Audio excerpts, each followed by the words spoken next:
Midnight at the Oasis. This is a, besides being a catchy tune, it's a fun song too.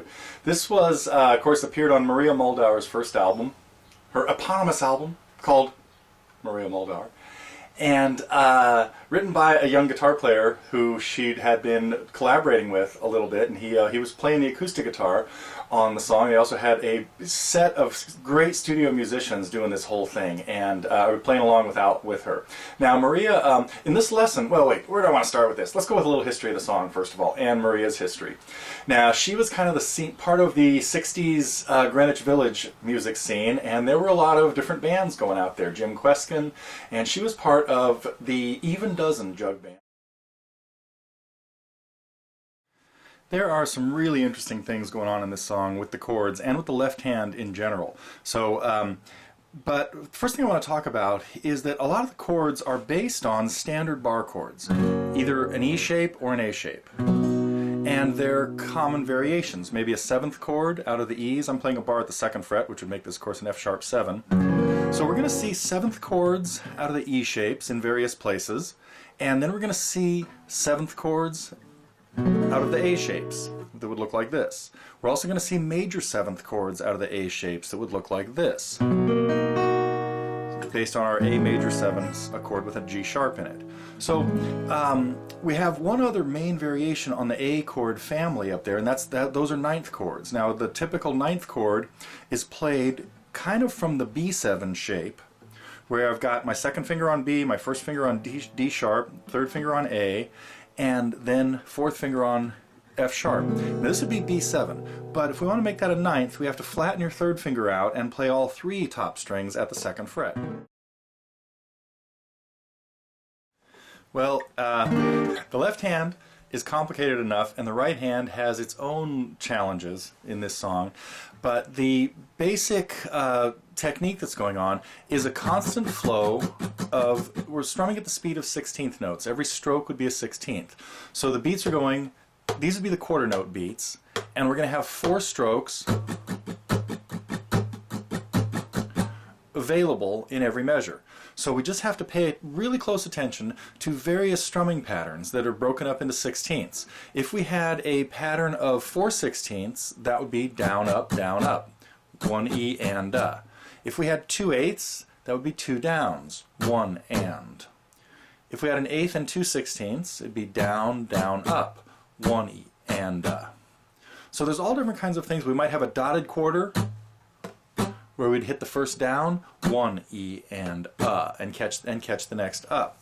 So but we've got a couple important things going on with the right hand, and that is sometimes we want to hear a chord heavily accented, and other times we want them to be fairly soft. So a lot of times I would write in the tab, I might have written less of the notes. Like on this one at the very beginning of the verse, we'd want to hear all the notes of the E flat major 7 bright and clear, but then the next ones are lighter, maybe just more on the middle strings.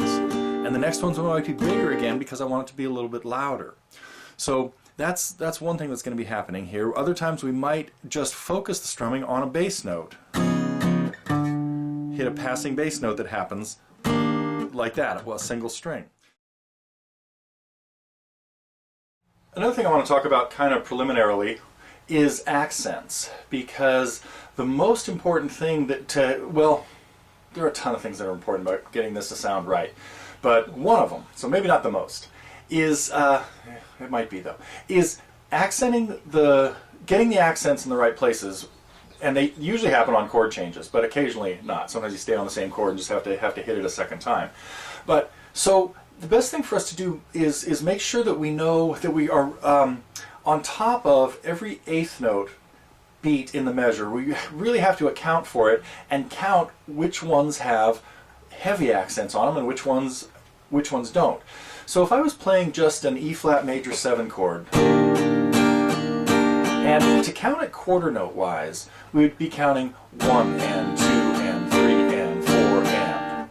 But most of the time, I'm going to start, as we continue throughout this lesson, we might start counting the 8th notes more and count them in groups of 4, 2 groups of 4 for each measure, to make sure we know which of those 4 beats has an accent on it.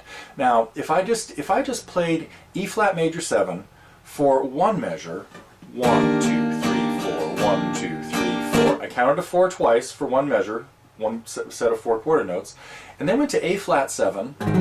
Sorry, it was E flat major 7. I might have said 7, I'm not sure. Then to A flat 7 for a half a measure, 4/8 notes, 1, 2, 3, 4. Then to D9 for 4/8 notes, 1, 2, 3, 4. I would have something like this.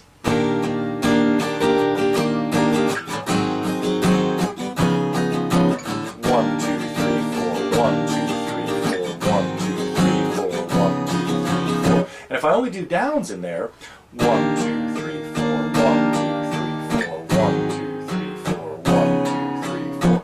And what I just did right there was accented 1 every time, because that was the first beat of every chord.